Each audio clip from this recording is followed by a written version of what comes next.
The year is 1595. The magnificent Ottoman Empire, a sprawling giant that has dominated the world stage for centuries, is about to get a new sultan. But the transition of power is far from peaceful.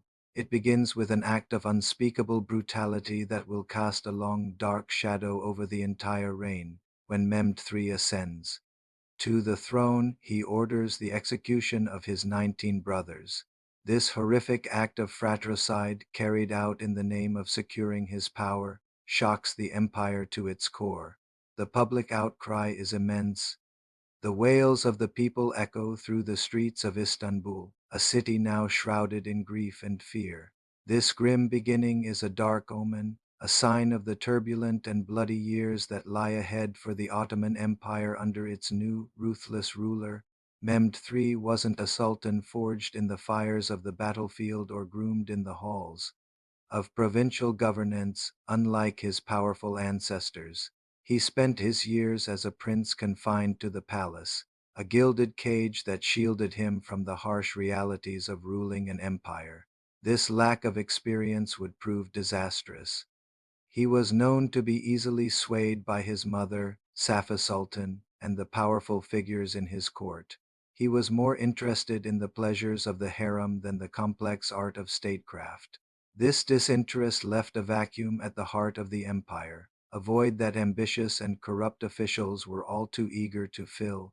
The Grand Viziers changed with alarming frequency, creating instability and administrative chaos. Decisions were made not for the good of the empire but for personal gain, and the once efficient Ottoman bureaucracy began to rust from the inside out. As chaos brewed in the capital, a storm was gathering on the empire's northwestern frontier. The long Turkish War, a grueling conflict against the Habsburg monarchy, had been raging for years, and it was about to escalate.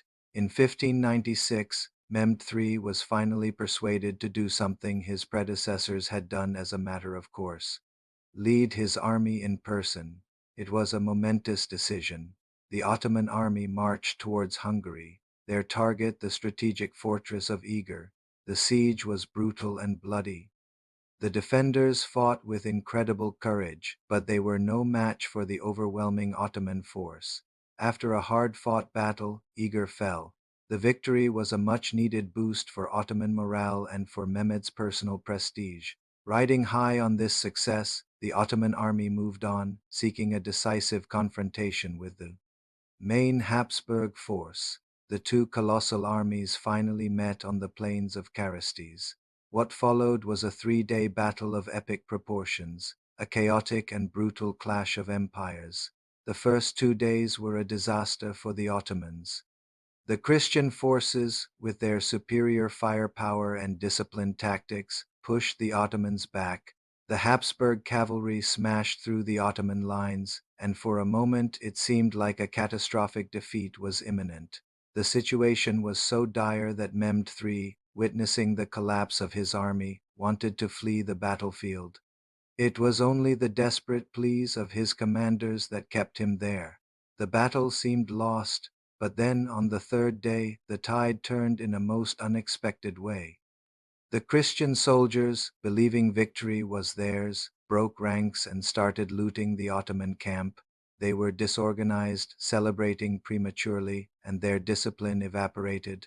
This was the moment the Ottoman commanders had been waiting for. They rallied their scattered troops, including cooks, tent pitchers, and camel drivers, who armed themselves with whatever they could find: kitchen knives, axes, and clubs. This motley crew launched a furious, desperate counterattack on the plundering, unsuspecting enemy. The surprise was total. The Habsburg forces, caught completely off guard, panicked. Their organized lines dissolved into a terrified mob. The Ottoman cavalry seized the opportunity, charging into the chaos and turning the tide of the battle into a stunning, almost miraculous victory. The Battle of Carystes was a bloody triumph, but it came at a terrible cost and revealed deep-seated weaknesses in the once invincible Ottoman military machine. While Mehmed III was away on campaign, trouble was brewing back home. The Janissaries, the elite infantry of the empire, were becoming a source of constant instability. During the campaign, a large number of them had deserted. Upon their return to Istanbul, they found their positions filled and their pay withheld. Feeling betrayed and disrespected, they erupted in open rebellion. They stormed through the streets of the capital, clashing with other military units and challenging the Sultan's authority directly. Mehmed III, weak and indecisive, was powerless to stop them. He was forced to make concessions, further emboldening the Janissaries and setting a dangerous precedent for the future. The very soldiers meant to be the protectors of the throne were now a threat to it. The empire's troubles weren't confined to the capital or the European front. In the heartland of Anatolia, a massive wave of rebellion was cresting, known as the Chelali revolts. These weren't just isolated uprisings. They were a widespread social and economic implosion. Decades of corruption, ruinous taxation, and administrative neglect had pushed the peasantry to the breaking point. Adding to this misery were the sekbans, irregular musketeers who were hired for campaigns and then dismissed without pay. Unemployed, armed, and angry, these former soldiers turned to banditry, terrorizing the countryside. They joined forces with disgruntled local leaders and desperate peasants, forming large rebel armies that roamed Anatolia, plundering towns and challenging Ottoman authority.